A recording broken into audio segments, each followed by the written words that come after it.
Hola, buenas noches, Dios les bendiga. Eh, Estamos orando por la iglesia y queremos darle la gracia a Dios porque hasta aquí Él nos ha ayudado. Que Dios les bendiga a todos y que las pasen bien. Bye. Adiós. Muy buenos días, mis queridos y apreciados hermanos en Cristo. Dios les bendiga ricamente en esta mañana. Las gracias a nuestro Dios por darnos la bendición una vez más de tener este tiempo de edificación, este tiempo espiritual en el que podemos ser ayudados, bendecidos. Quiero darles un abrazo fraterno desde aquí, cada uno de ustedes, mis hermanos. Un abrazo fuerte, un abrazo con todo mi corazón, un abrazo con mucho amor en Cristo Jesús, un abrazo con muchísimo afecto, como quisiera tener a muchos de ustedes ahora mismo a mi lado, como quisiera tenerlos ahora mismo aquí frente a mí y poder estar juntos físicamente en el templo adorando a nuestro Dios. Y todo eso, pues, como quisiéramos que así fuera. Sin embargo, usted y yo sabemos que se hace un poquito difícil, imposible ahora mismo, pero confiados en nuestro Dios, en que pronto podremos estar juntos de nuevo, mirarnos a los ojos y decirnos cuánto nos queremos, cuánto nos amamos y la falta que nos hace cada uno de ustedes. Así que reciban un caluroso saludo, mis queridos hermanos, en esta hermosa mañana de domingo. Que Dios bendiga a cada uno de ustedes, bendiga a sus respectivas familias, bendiga a cada uno de manera muy particular y muy especial. Sé que cada casa, ahora cada hogar se convierte en una iglesia del Señor en este momento, cuando nos juntamos como familia para oír la palabra de Dios.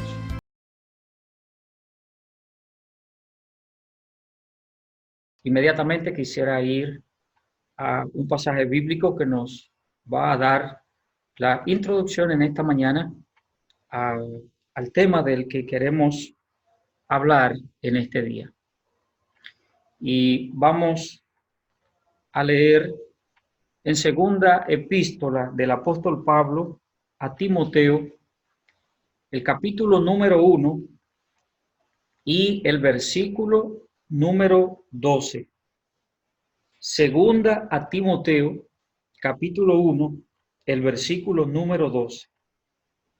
Dice la palabra de Dios: por lo cual asimismo padezco esto, pero no me avergüenzo, porque yo sé a quién he creído y estoy seguro que es poderoso para guardar mi depósito para aquel día.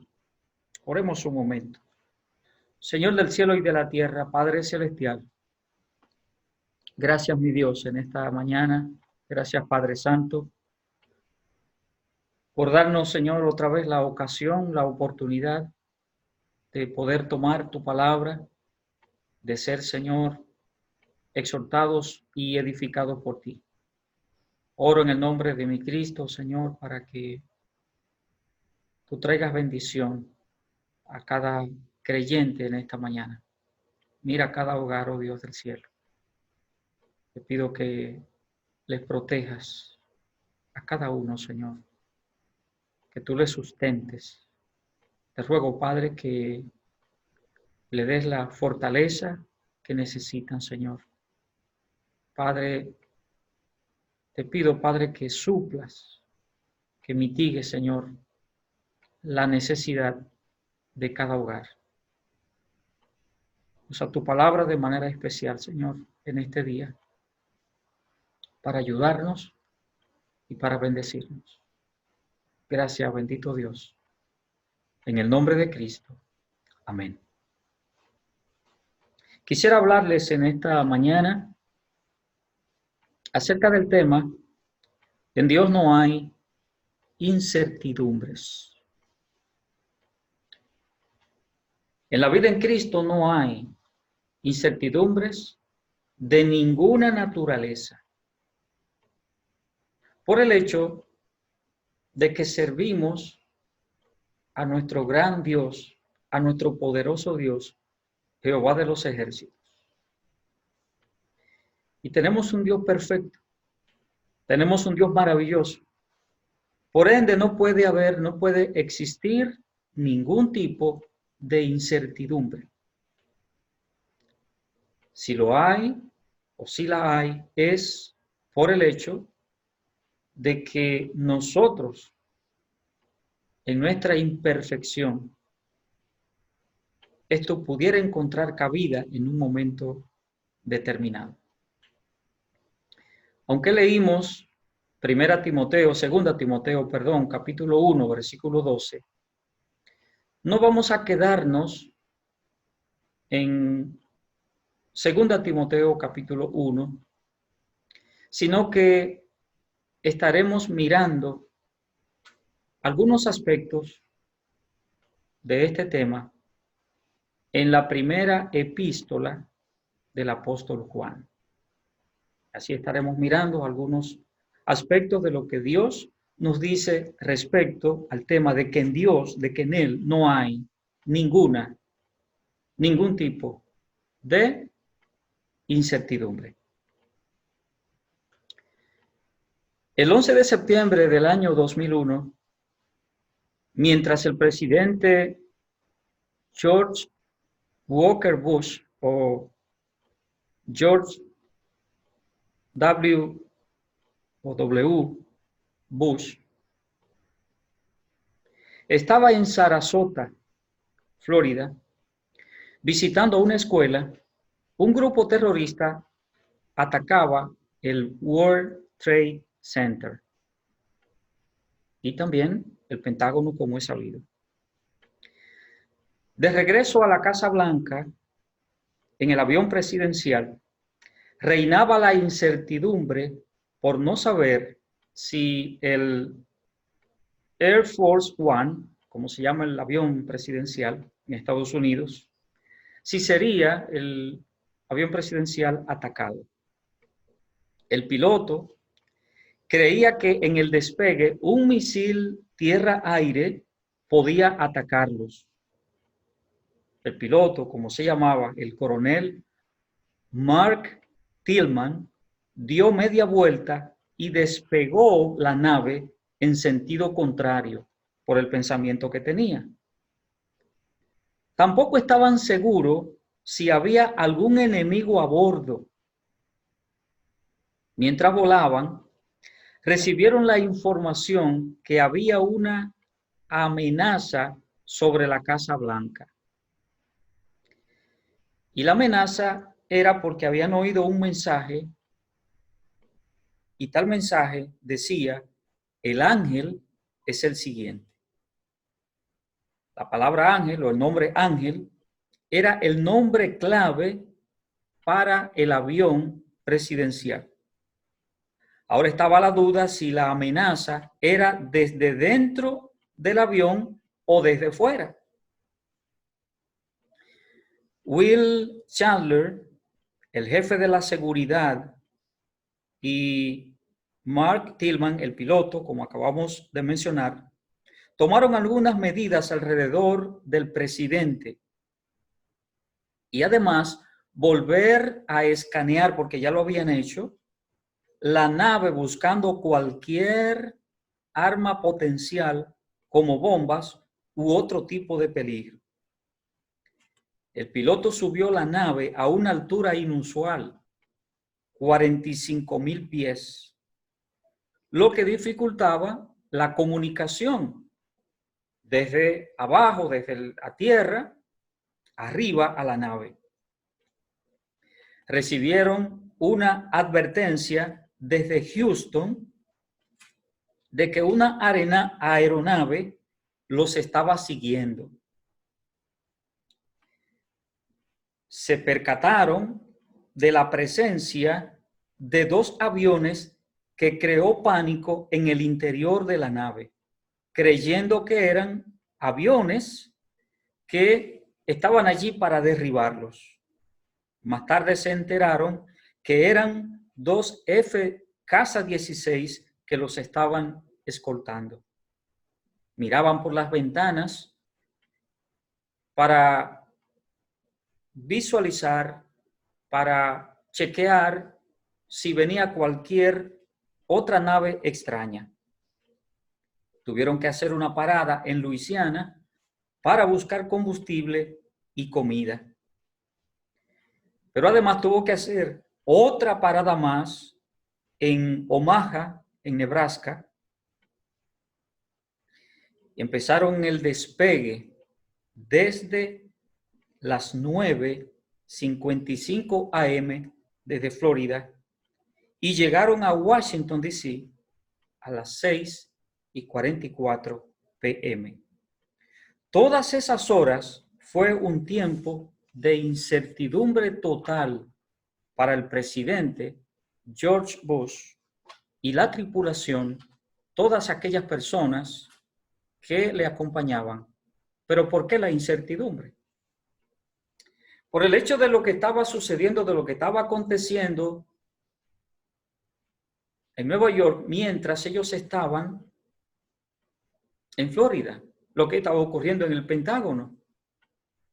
Todas estas cosas y ellos sin saber, no tener todos los datos necesarios, el presidente nervioso por llegar a la Casa Blanca desde su despacho para poder dirigirse a la nación y darle un consuelo, darle unas palabras de aliento, pero no sabían si ni siquiera llegarían por el hecho de que eran terroristas que se supone que ya tenían un plan y lo habían empezado a ejecutar y todo estaba saliendo perfectamente bien según lo que ellos habían planificado.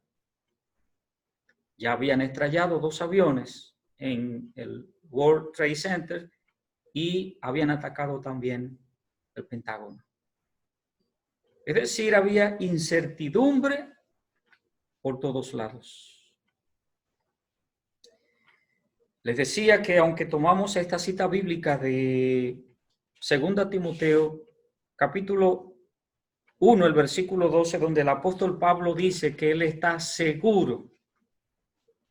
Eso es lo que él está aquí manifestando. Dice la palabra de Dios, por lo cual asimismo padezco esto, pero no me avergüenzo, porque yo sé a quién he creído y estoy seguro que es poderoso para guardar mi depósito para aquel día. Aquí no hay incertidumbre. Pablo no está manifestando incertidumbre en ninguna manera, en ningún sentido, todo lo contrario. Pablo está diciendo, yo estoy seguro, yo sé en quién he creído. Yo sé quién es el Señor Jesucristo, yo sé quién es Dios el Padre. Yo no he creído en un hombre, yo no he creído en cualquiera, yo sé en quién he creído.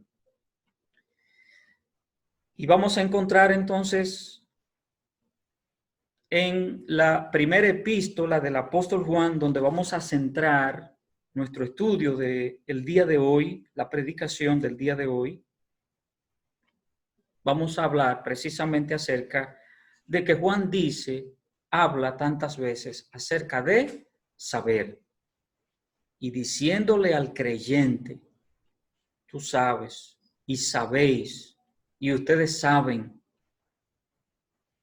Es decir, ustedes no deben tener incertidumbre en ningún aspecto, en ninguna enseñanza, en ninguna de las promesas que Dios nos ha hecho. Lo que hemos seguido al Señor Jesucristo, no debemos tener incertidumbre de ninguna índole. El apóstol Juan es uno de los escritores que más usa el verbo saber en relación a todos los aspectos de nuestra relación con Dios y con nuestro Señor Jesucristo, tanto en el Evangelio según San Juan como en 2 de sus 3 epístolas. En la segunda epístola no utiliza Juan la palabra saber de manera, el verbo saber de manera así tan directo y específico, pero sí en la primera y en la tercera.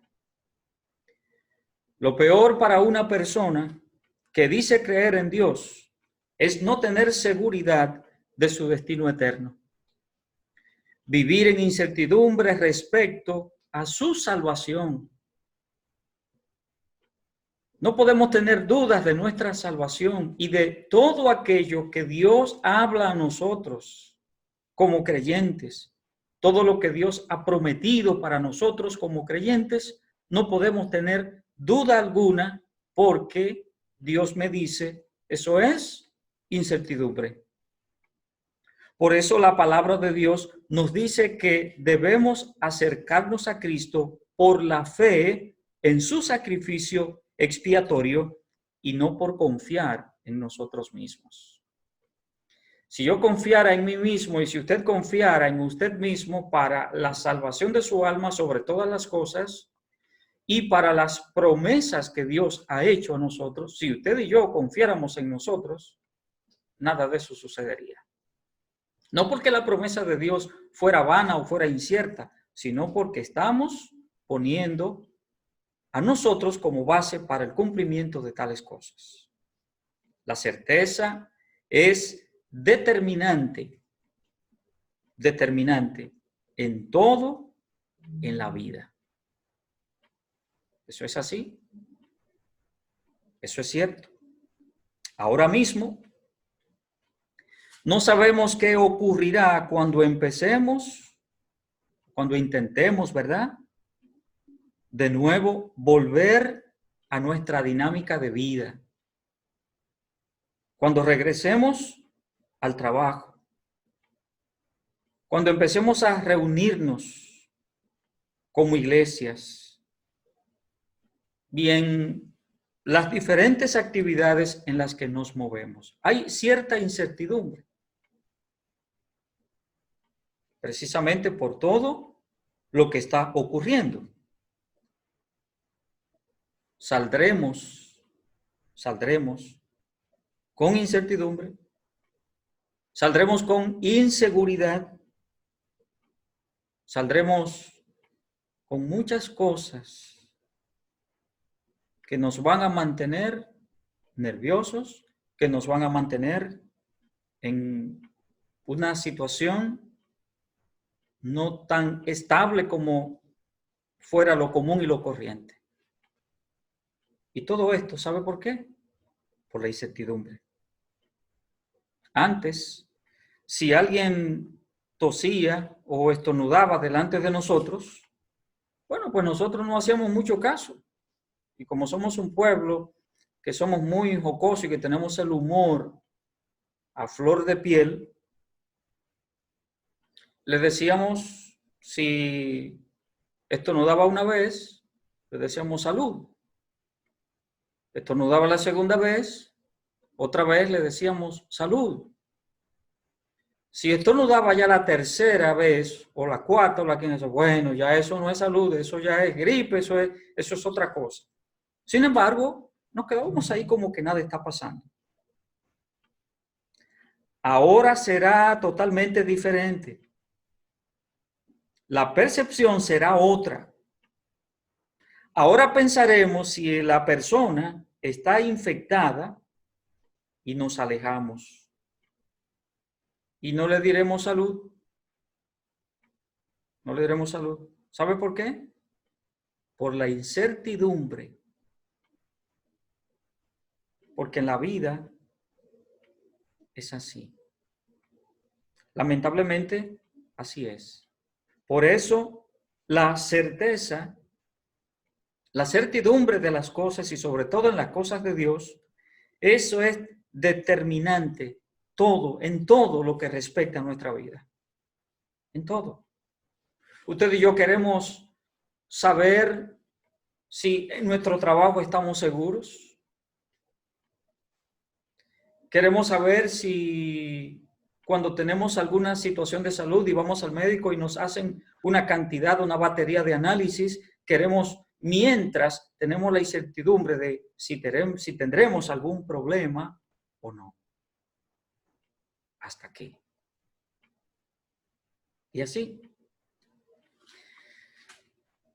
El idioma griego utiliza dos palabras para hablarnos acerca de la palabra certeza. Dos palabras. La primera palabra es la palabra pleroforia. Pleroforia, que significa plena confianza, plena seguridad, pleno entendimiento.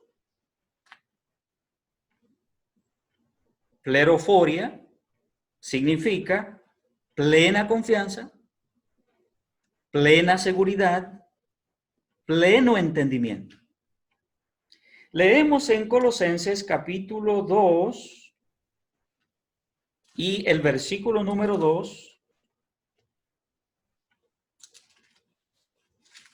Colosenses, el capítulo número 2 y el versículo número 2.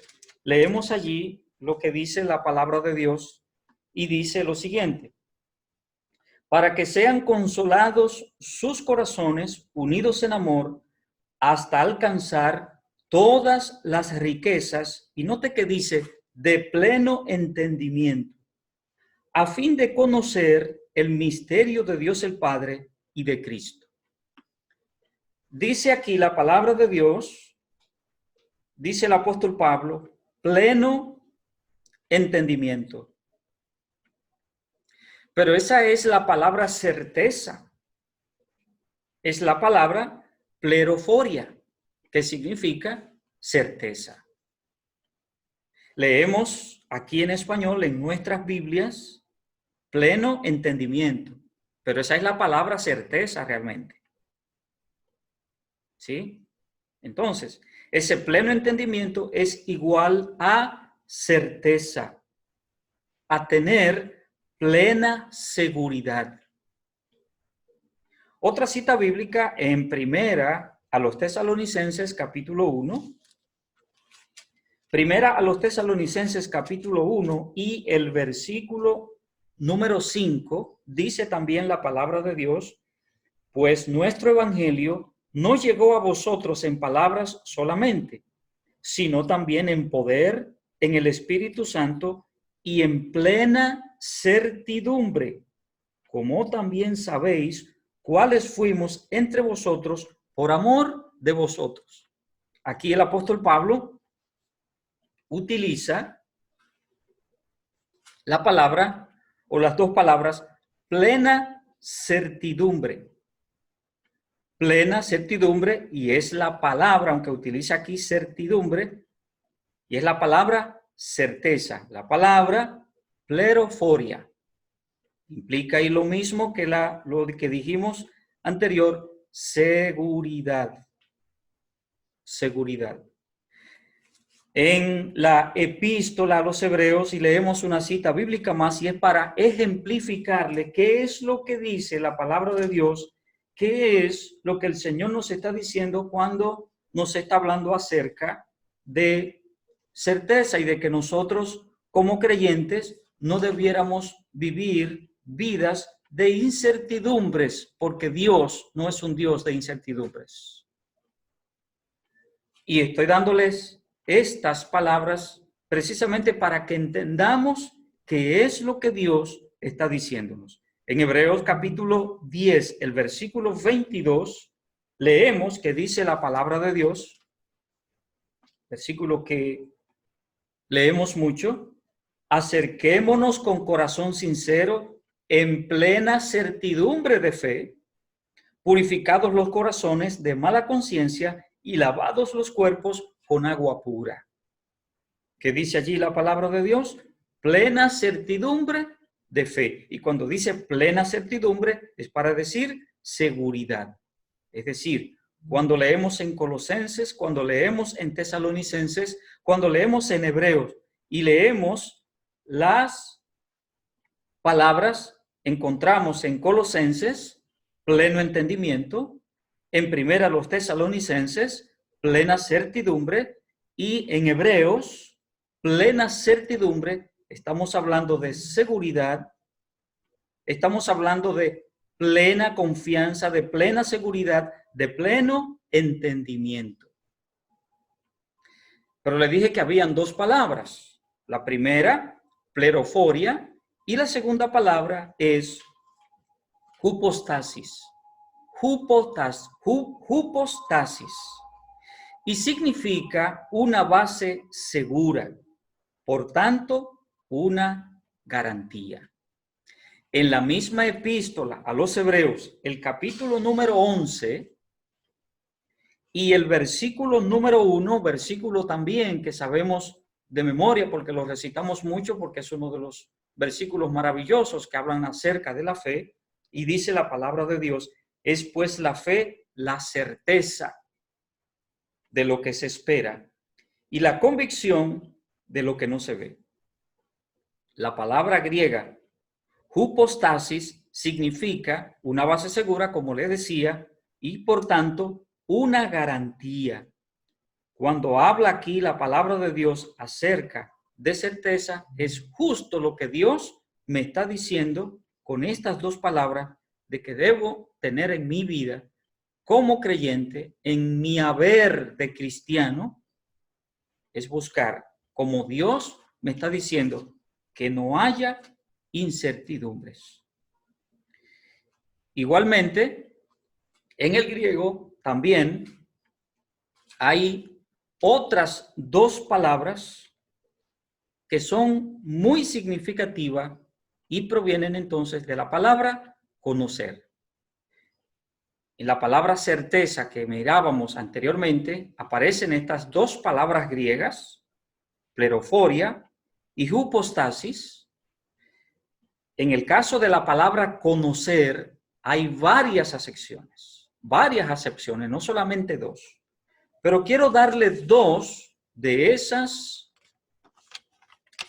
varias acepciones que hay, darles dos palabras también para que entendamos bien. Y aquí en el caso de la palabra conocer. La primera palabra es la palabra oida. Oida, que significa plenitud de conocimiento, conocer perfectamente. Oida. Y en segundo lugar, la palabra ginosco. La palabra ginosco significa conocimiento en proceso, en progreso. O sea, no es que no haya conocimiento, sino que ese conocimiento ha empezado y va progresando. Notemos la familiaridad que hay en las cuatro palabras que acabo de decirles, y es para que miremos que tanto la palabra certeza como la palabra saber son palabras hermanas y que una va encadenada y conectada con la otra. Cuando miramos todas estas cosas, cuando vemos estas cuatro palabras y miramos el significado de cada una de ellas y lo que Dios está diciendo para nosotros, precisamente es para Dios decirnos: yo quiero que haya certeza, yo quiero que haya conocimiento, que haya un saber completo. Un conocimiento perfecto, como significa oida. Una plenitud de conocimiento, un conocer perfecto delante de Dios. ¿Sobre qué? Sobre estas cosas precisamente que en esta mañana vamos a ver. Pero quiero que miremos un versículo en el Evangelio según San Juan, capítulo 8, y el versículo 55. Evangelio según San Juan, capítulo 8, versículo 55, para que miremos la diferencia que hay entre la palabra oida y la palabra ginosco. Ya les había dicho y les repito, ¿verdad? Para que lo tengamos en la memoria y lo guardemos un poquito más. La palabra oida significa plenitud de conocimiento, conocer perfectamente, y la palabra ginosco, que significa conocimiento en proceso, en progresión. Le decía, no es que no haya conocimiento, sino que inició ese conocimiento, para decirlo, cuando conocimos al Señor Jesucristo, y ese conocimiento en Cristo Jesús, no la salvación, sino el conocimiento de la palabra, el conocimiento de Dios, el conocimiento de Cristo, va en progreso. Juan capítulo 8, versículo 55, dice la palabra de Dios, pero vosotros no le conocéis. Y ahí la palabra, vosotros no le conocéis, es la palabra ginosco. Y aquí en el versículo aparecen las dos palabras, tanto la palabra oida como la palabra ginosco. La palabra ginosco para nosotros, como humanos que somos, dice, ¿verdad? Aquí el Señor Jesucristo, pero vosotros no le conocéis, mas yo le conozco. Y note aquí ahora dice, y yo le conozco, y aquí es oida. Aquí es la palabra oida, para hablar, para decir esa plenitud de conocimiento, porque el Señor Jesucristo sí tenía un conocimiento cabal, perfecto, completo del Padre Celestial. Pero déjeme terminar el versículo porque siempre lo estoy deteniendo. Pero vosotros no le conocéis, mas yo le conozco, y si dijere que no le conozco, sería mentiroso como vosotros, pero le conozco y guardo su palabra. Hacemos esta explicación, damos esta explicación previa para entender un poco mejor la razón de por qué en Dios no tenemos incertidumbres. No debiéramos tener incertidumbres.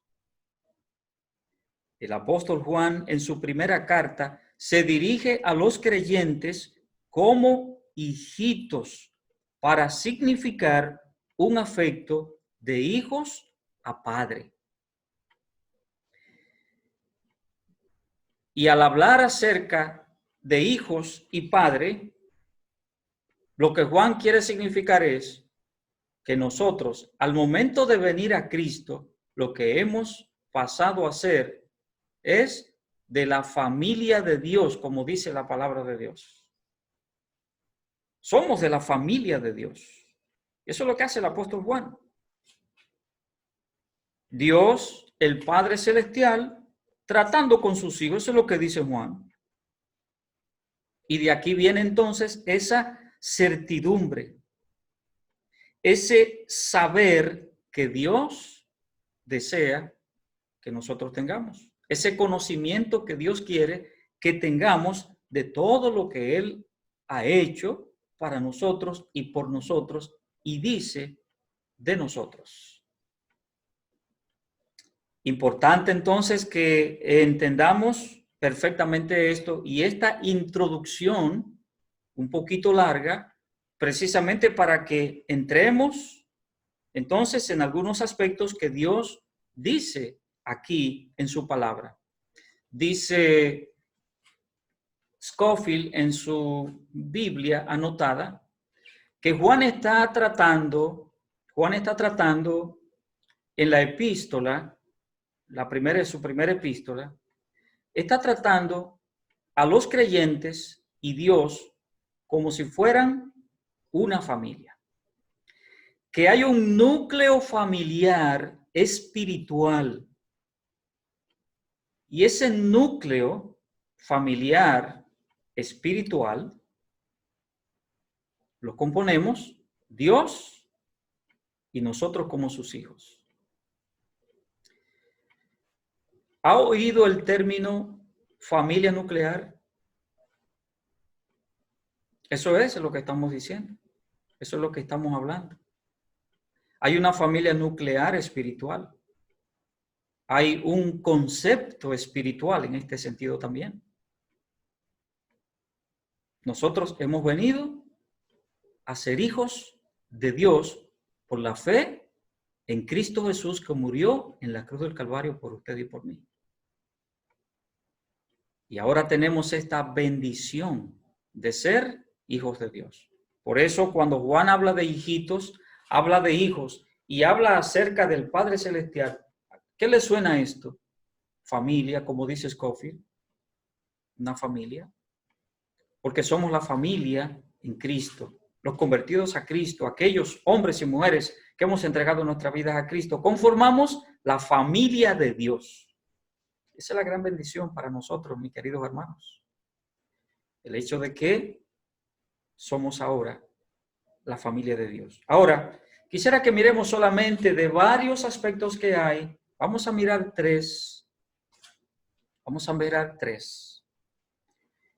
¿Y cuáles o en cuáles aspectos el Padre Celestial, nuestro Dios soberano, no quiere incertidumbre en sus hijos? ¿En cuáles? En primer lugar, Dios no quiere incertidumbres en nosotros, en el sentido de que la vida en Cristo es una vida de santidad. Número uno. Yo no puedo tener incertidumbre en este sentido. Yo debo estar seguro, completamente seguro de que así es. Pero vamos a primera de Juan, primera epístola del apóstol Juan, y porque nos vamos a quedar un buen rato allí, en la primera epístola del apóstol Juan, y vamos a leer dos versículos.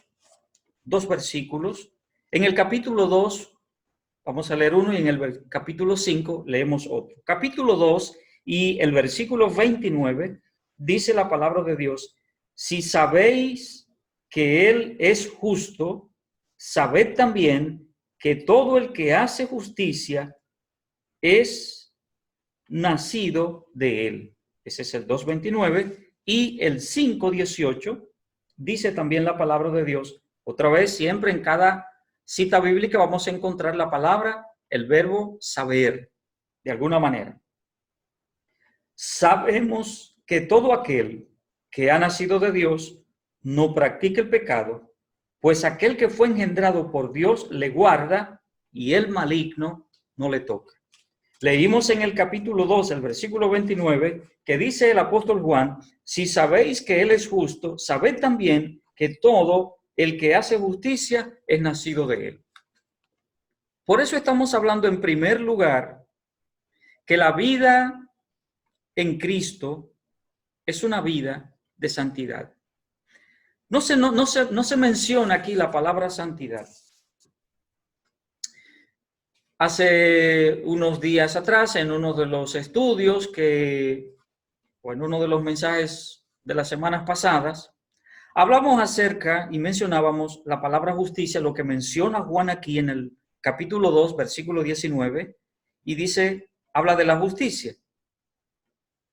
Y cuando hablábamos de la justicia, estábamos hablando que justicia es actuar como Dios. Y eso es lógico, mis amados hermanos. ¿Por qué razón? Porque cuando yo soy un hombre justo y hago las cosas, un creyente justo, digamos así, y hago las cosas según Dios quiere que yo las haga, según Dios me manda en su palabra y yo procuro obedecer a lo que Dios me dice, entonces lo que estoy haciendo es justicia, porque hago lo que hay que hacer. El único que nos dice a nosotros, que nos dicta de cómo las cosas deben hacerse correctamente es Dios y nadie más. Los humanos no somos capaces de parir nada parecido. No somos capaces de hacer las cosas de la manera más correcta. ¿Cuál es el problema que hay en todas las naciones? Y por ejemplo en nuestra nación, ¿qué es lo que se critica ahora y antes? ¿Corrupción? ¿La corrupción? Y no solamente en los estamentos estatales del gobierno, sino también en las empresas privadas en todas partes. Porque es que tenemos eso en la sangre. Y todo eso, ¿qué es lo que implica? Ser injustos. Cuando yo no estoy haciendo lo que debo hacer en un aspecto cualquiera que sea, eso se llama injusticia. Por eso la palabra de Dios dice aquí, dice la palabra de Dios en el capítulo 2 de Primera de Juan, cita que acabamos de leer, el versículo 19. El versículo 29, perdón, capítulo 2, versículo 29, que ya leímos. Si sabéis que Él es justo, sabed también que todo el que hace justicia. Eso es. Justicia es obrar como Dios. Hacer lo que Dios haría en una situación determinada. En esto es que consiste la santidad. Dios no peca porque Dios es santo. Nosotros debemos odiar el pecado porque Dios lo odia. Y solo el obedecer a Dios, el solo procurar obedecerle a Dios, eso nos lleva a ser hombres y mujeres santos para Dios. En eso consiste la santidad, mi querido hermano. No crea que la santidad va por otro sentido, va por otro lado, en otro sentido. No tenemos que estarle buscando muchos aspectos teológicos, ni muchas definiciones, ni conceptualizaciones teológicas. No. Es algo simple. Algo simple, hermano. Cuando usted y yo actuamos como Dios quiere que actuemos, eso es lo que se llama santidad. Es decir, todo el actuar de Dios es santo, siempre, porque Dios es santo. Ese es su carácter. Así es Dios. Dios no tiene relación alguna con el pecado. Entonces, cada acción de Dios es santa. Por eso, cuando habla aquí Juan acerca de justicia, es esto lo que está diciendo. Pero mire también lo que dice el capítulo 5 y el versículo 18 también, que acabamos de leer hace un momentito. 5:18. Sabemos que todo aquel que ha nacido de Dios, dice, no practica el pecado. Y este versículo tiene que estar enlazado necesariamente con capítulo 2, el versículo 29. Tiene que estar enlazado. Porque el hacer justicia es, hermano, de no practicar el pecado. Aunque aquí Juan está dando también en el sentido de que nosotros no vivimos en una vida de pecado continuo, como cuando no éramos cristianos. Eso es lo que está diciendo Juan aquí. ¿Que pecamos? Claro que sí. O sea, por eso, si tomamos literalmente lo que dice la palabra de Dios aquí, que el que ha nacido de Dios no practica el pecado, no es cierto, no lo practica. No lo practica. Si pecamos por lo que somos en nuestra naturaleza pecaminosa, por nuestras limitaciones, nuestras inclinaciones, y pecamos delante de Dios. Así es. Pero no significa que vivimos en una vida practicando el pecado de manera constante como cuando no teníamos el temor de Dios. No, así no. Dios no quiere, mi hermano, que tengamos ningún tipo de incertidumbre en el sentido de que la vida en Cristo es una vida de santidad. Algunos creen que tienen libertad para hacer ciertas cosas. ¿Usted sabe que hay algunos evangélicos que creen que tienen la libertad de hacer ciertas cosas? De tener ciertas prácticas y que ellos no las consideran pecaminosas. Y dicen que hay actividades permitidas porque no estamos en una tiranía divina, ni en una esclavitud espiritual. Claro que no. Por supuesto que no. Pero de otro lado, por supuesto que sí. Entiéndame en el sentido que lo estoy diciendo. Es lo que dice el apóstol Pablo. Antes yo era esclavo del pecado. Antes yo era un esclavo que hacía lo que Satanás quería. Pero ahora yo soy un esclavo de Cristo para hacer lo que Cristo quiere que yo haga. Y para vivir en esa vida que Dios quiere, esa vida de santidad que debe vivir el creyente. Si usted le quiere llamar tiranía divina a eso, dígalo, llámele así, pero tiene que vivir o tenemos que vivir la vida de esta manera. Si usted entiende que esa es una esclavitud espiritual, llámelo como usted quiera, pero así tiene que ser. Porque eso es lo que Dios demanda de nosotros. Ahora, ¿tiene usted alguna incertidumbre en eso? de que la vida en Cristo es una vida de santidad. No, no puede tener ninguna incertidumbre. ¿Qué dice Juan? Y ustedes saben que esto tiene que ser así, así, así. Y ustedes saben que es así y así y así. Eso es lo que dice la palabra de Dios. Y sabéis que el que hace justicia. Y sabemos que el que ha nacido de Dios no practica el pecado. ¿Sabe cómo se llama eso? Certidumbre. Yo sé. ¿Recuerda todo lo que dijimos y la explicación que les di de aquellas 4 palabras que nos dan un poquito de sentido al concepto de saber, de tener esa certeza de lo que Dios quiere, de lo que Dios me ha dicho y de lo que yo debo practicar como creyente? Pero miremos una segunda cosa, que otro aspecto más. Dios no quiere incertidumbre en nosotros como hijos de Él. En segundo lugar, que Cristo vino para darnos vida eterna. Primera de Juan, el capítulo número 3.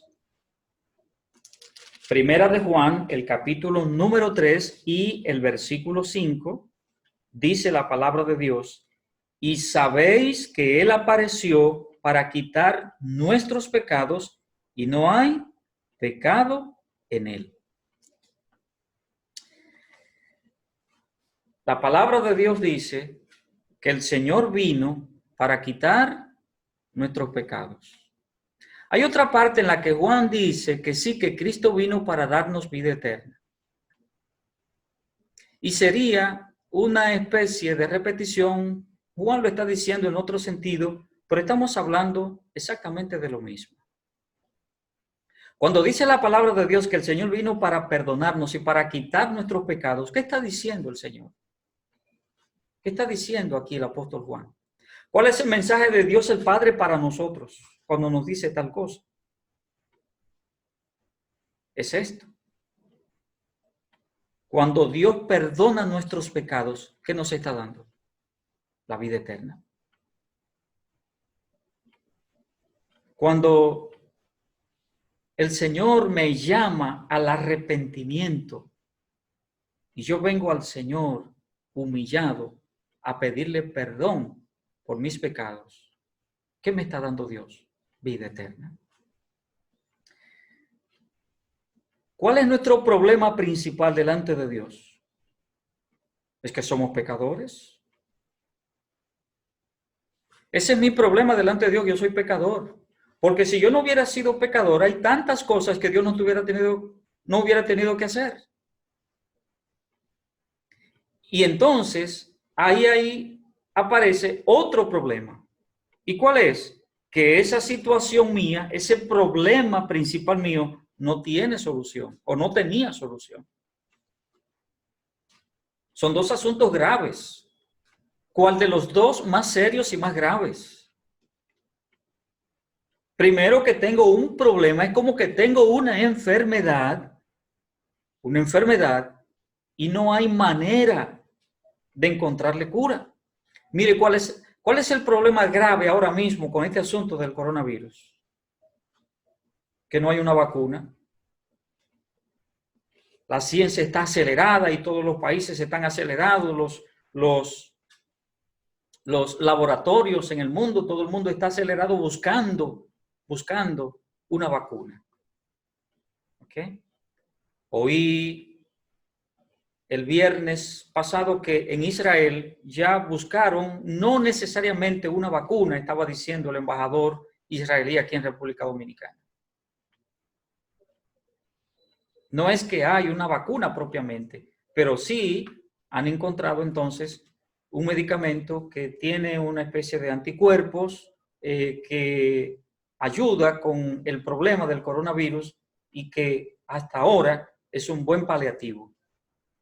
Por ahí pudiera vislumbrarse una posible vacuna para el futuro. Ojalá que sea un futuro no tan lejano. Entonces, ¿qué dice la palabra de Dios? Yo tengo un problema yo soy un pecador delante de Dios, y entonces a ese problema no se le ha encontrado ninguna solución hasta que Cristo Jesús, por la misericordia de Dios, el Señor envía a su Hijo a este mundo para que Cristo venga a morir en la cruz. Diferentes religiones, sectas, denominaciones, grupos filosóficos dan muchas opiniones, y opiniones tan apartadas, tan distantes de la verdadera razón por la que Cristo vino a este mundo. ¿Sabe qué dice la palabra de Dios? ¿Qué está diciendo el apóstol Juan? Juan dice, estén seguros de una cosa, sepan una cosa. El versículo 5 del capítulo 3. Y sabéis que Él vino, que Él apareció para quitar nuestros pecados. Para eso.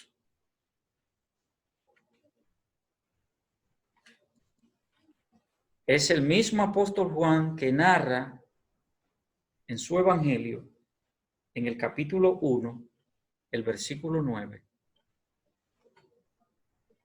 Dice Juan el Bautista, este es el Cordero de Dios que quita el pecado del mundo. ¿A qué vino Cristo?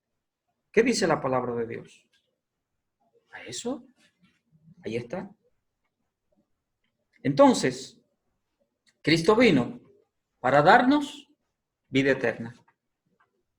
Le mencionaba hace un momentito que hay grupos religiosos, sectas, en fin, que dan su opinión, quieren dar sus opiniones. Una opinión, ¿de qué fue que vino Cristo?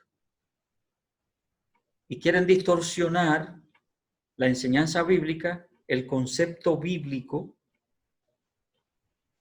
de lo que dice la palabra de Dios. Nos vamos a quedar un ratito y vamos a ir al Evangelio según San Juan y vamos a mirar algunos versículos, solamente unos pocos versículos para que ganemos tiempo. Y como yo sé que se lo saben de memoria, repítalo conmigo y todos los que están allá en casa, repitamos Juan 3:16.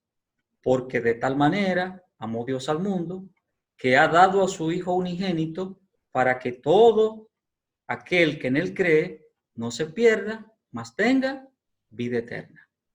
¿Qué dice la palabra de Dios? De tal manera amó Dios al mundo, que ha dado a su Hijo unigénito.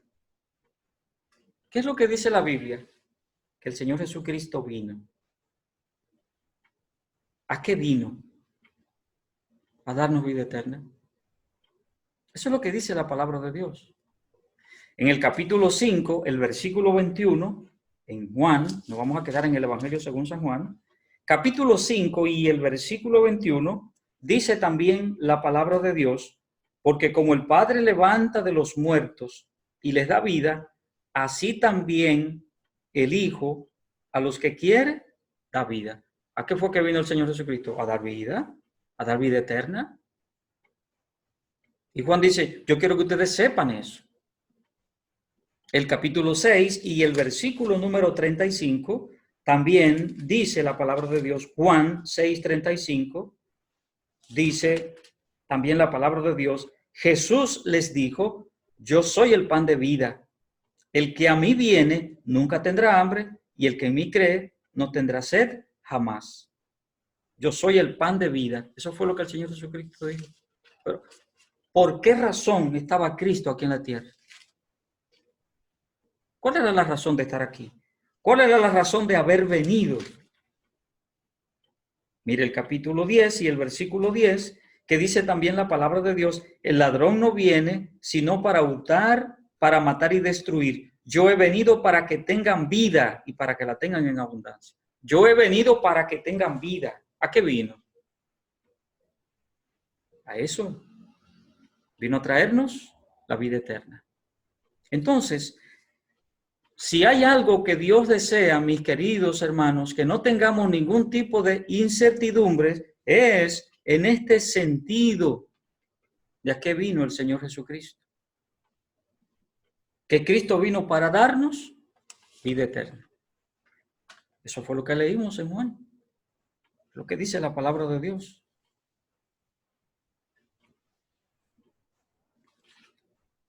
No importa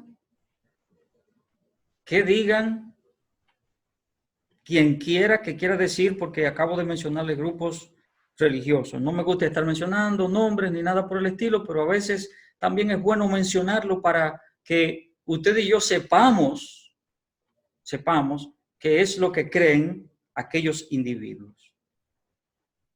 Por ejemplo, ¿qué dicen los mormones? Bueno, que el Señor Jesucristo es un hermano mayor nuestro. Sí, eso es lo que es el Señor Jesucristo.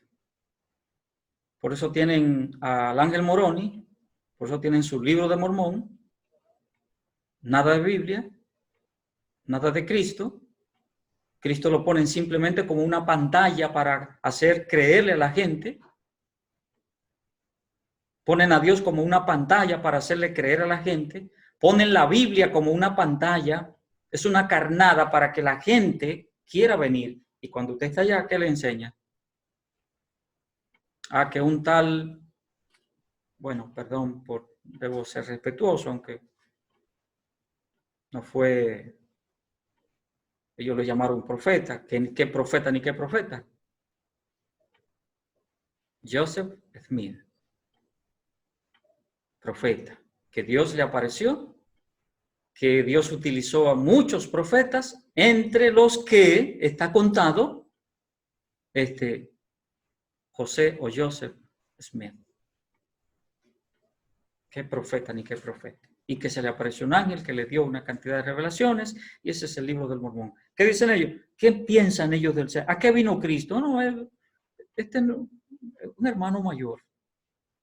Y ya sabemos que los testigos de Jehová, bueno, si el Señor Jesucristo es un hombre incomparable, un hombre superior a cualquiera de los hombres que están sobre la tierra,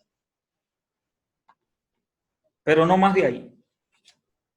Eso no es lo que dice la palabra de Dios. De modo que cuando buscamos entonces, si le preguntamos a cualquiera de estas personas, ¿a qué vino Cristo a este mundo? ¿Vino a dar vida eterna? No es lo que creen, ni es lo que van a enseñar, ni es lo que van a decir. Porque no es eso lo que creen.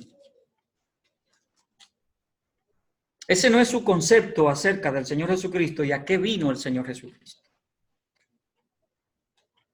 Al oír entonces tantas opiniones, puede ser que aparezca en usted la incertidumbre. ¿A qué vino Cristo a este mundo? Vino a dar vida eterna, óigalo bien.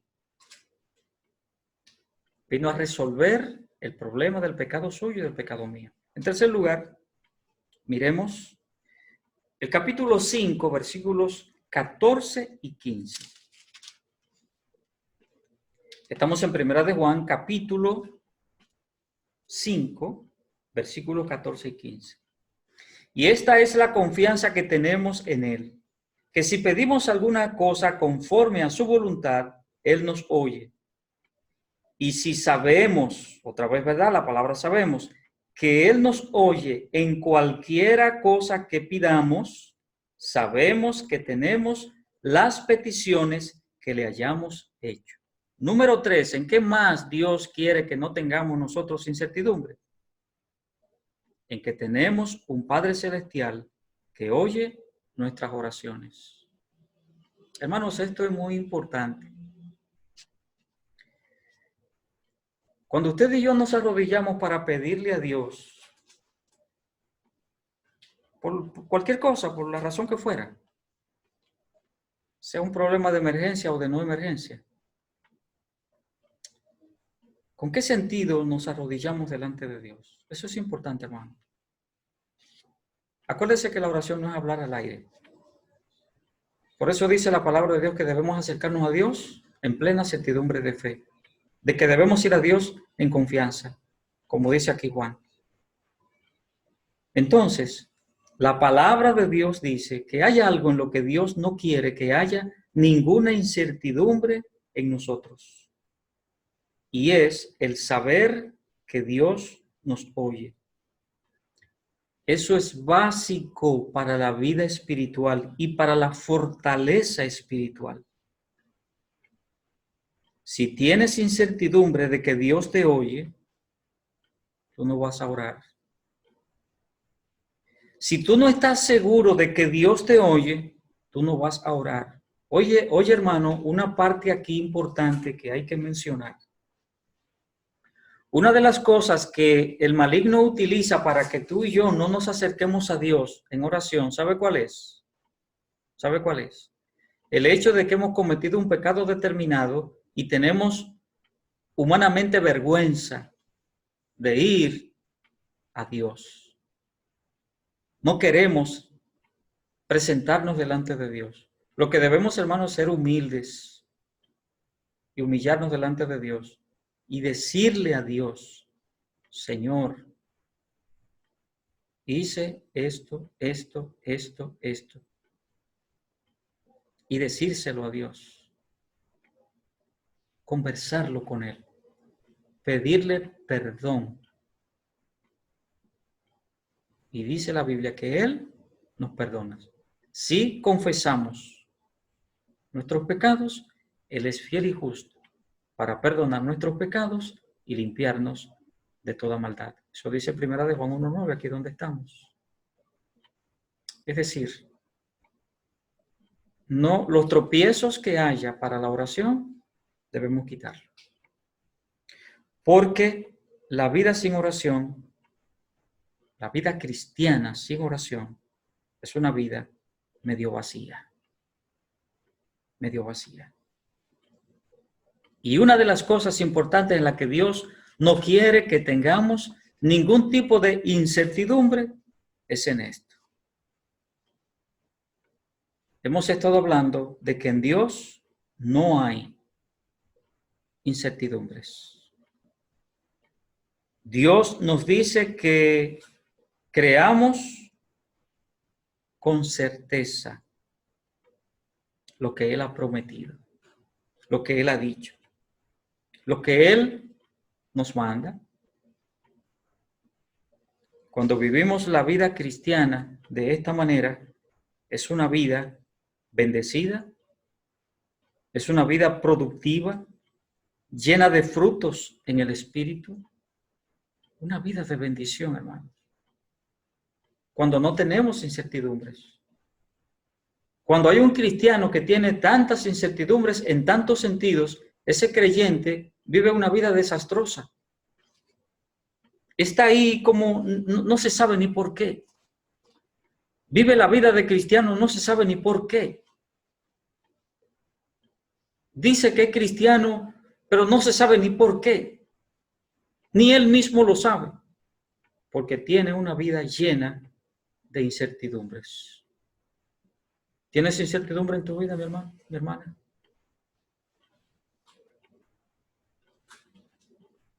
Busca en Dios la respuesta. Busca en la palabra de Dios la respuesta.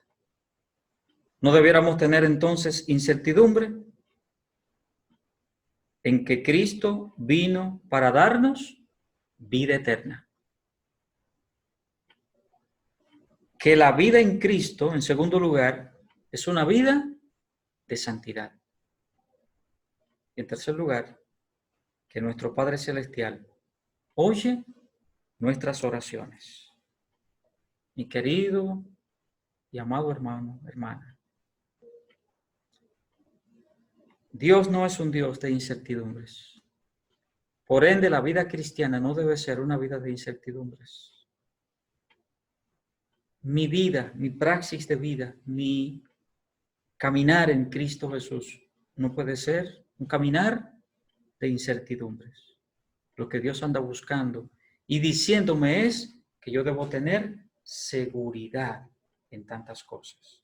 Y por eso hemos hablado de que Dios, en la vida cristiana, no debe haber incertidumbres.